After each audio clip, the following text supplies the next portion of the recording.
Welcome to adilas. This is a tutorial on how to net up your payroll liabilities after you've ran payroll.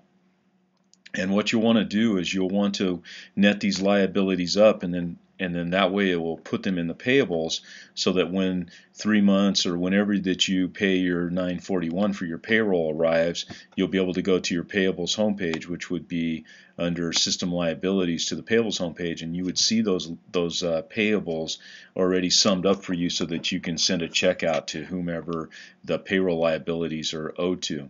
In order to sum up the payroll liabilities, we're going to go to the payroll homepage, and then we're going to scroll down to the middle here where we have search paychecks and payroll.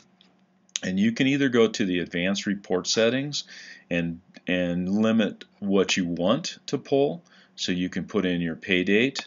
So if I put in, say, 4/1 to 6/1, say I'm paying for 3 months, and I would suggest that you do this after the end of every pay period.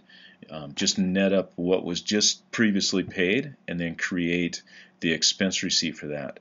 So I'll go ahead and pull all of these totals. And so these totals show me what my gross is down here, what my net is. Here's the federal responsibility that I have for that pay period. And then here's the state responsibility, the social and the Medicare for the employee. And then here's the social and the Medicare for the employer's responsibility. And then here's the FUTA and the SUTA that are the responsibility to be paid to the different. FUTA is the federal unemployment, and SUTA is the state unemployment taxes. So any of these values here, what you would do is you would combine them together depending on how you're paying them. Some states require that all of the state is submitted together. So in this case, we would only have the 223 and the 121.40 to be added together, and then the federal, the social, and the Medicare, and the federal taxes go together as well. And what you would do is you would sum those up. And what I do usually is I will actually print this page, and then I'll go to the expense receipts homepage, and I'll create the expense receipt for that entity, and then I'll put it on account. There's a tutorial on how to create an expense receipt and put it on account.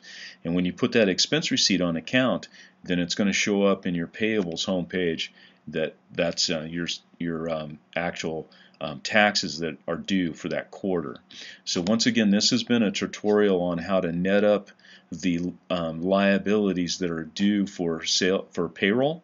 And the way that I found that was I went from the main switchboard homepage, I came under System Liabilities, came down to Payroll homepage, and then I scrolled down to Search Paychecks and Payroll, and you can either go to this link or this one. So if I go to this one, I can put in my date range, and once you have your date ranges in there